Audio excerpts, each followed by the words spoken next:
Hello friends, इस video में हम बात करेंगे क्लास 10th साइंस के यूपी बोर्ड के इम्पॉर्टेंट क्वेश्चन के दोस्तों। जैसा कि हमारा चैप्टर चला था चैप्टर नंबर 8, जिसका नाम था जीव जनन कैसे करते हैं, हाउ टू ऑर्गेनिज्म रिप्रोड्यूस। अगर आपने पिछले वाले वीडियोस अभी तक नहीं देखे हैं तो आप क्लास 10th साइंस की प्लेलिस्ट में जाकर के देख सकते हैं दोस्तों। उसमें आपको शुरुआत से लेकर के आखिरी तक सभी वीडियोस देखने को मिल जाएंगे। तो इस वीडियो को आप शुरुआत से लेकर के आखिरी तक ज़रूर देखिएगा।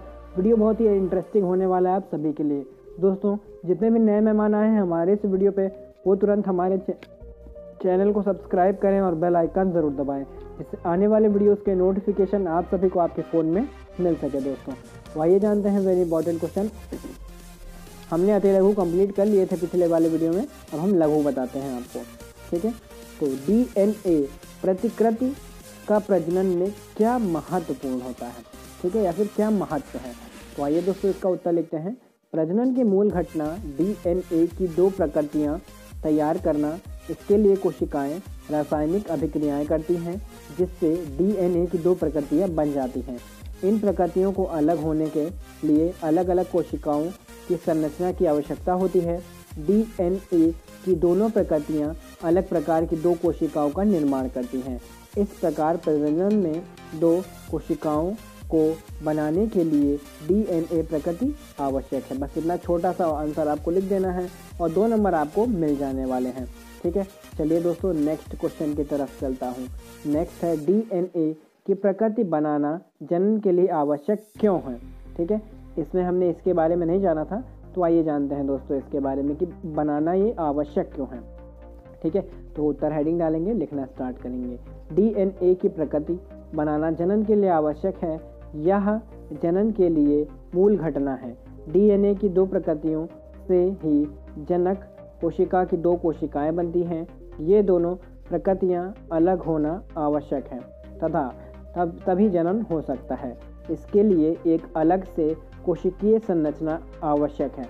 एक प्रतिकृति नई रचना में एक मूल कोशिका में रह जाती है। इस प्रकार दो प्रतिकृतियां दो नई कोशिका बनाने में सहायक करते हैं, अतः और जनन होता है। तो ये इतना छोटा सा आपको लिख देना है दोस्तों। चलिए नेक्स्ट क्वेश्चन की बात करते हैं। नेक्स्ट क्वेश्चन है हमारा क्वेश्चन नंबर 3।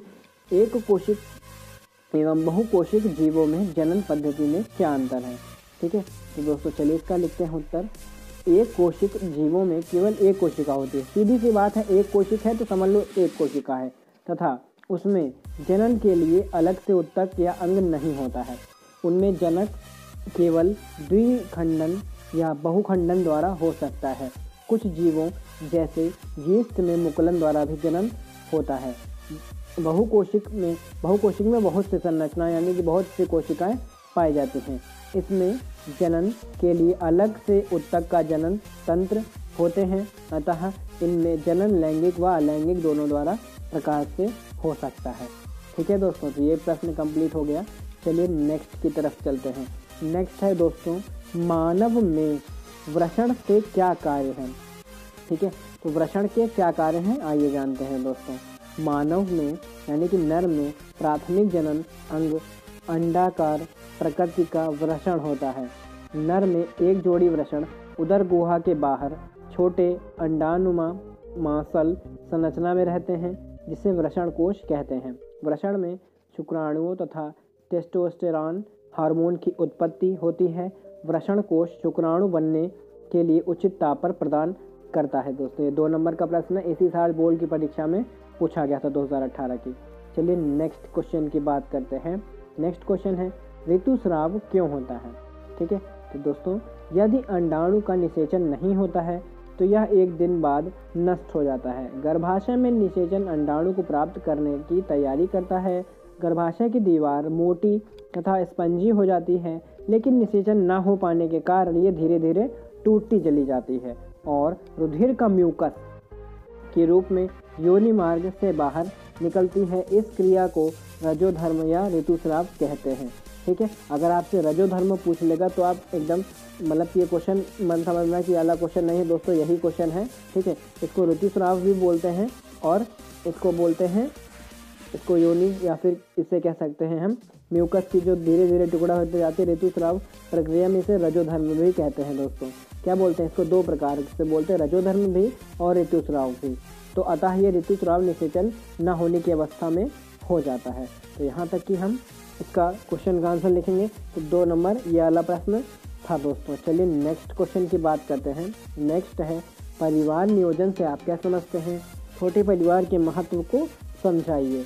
तो छोटे परिवार से महत्व एकदम छोटा सा उत्तर लिखना है। 2017 में वाला क्वेश्चन पूछा गया था।